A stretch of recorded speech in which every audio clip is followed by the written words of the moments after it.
این سری باهات 15 میلیون شرط می‌بندم که این توپ پینگ پونگو از توی این قیف ساده نمیتونی در بیاری با فوت کردن. قیفش هم سالمه. وا چه کاریه؟ امتحان کن.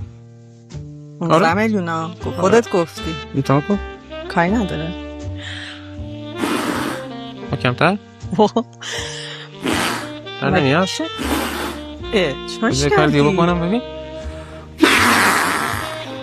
چطوری طوری شد؟ یه بار دیگه.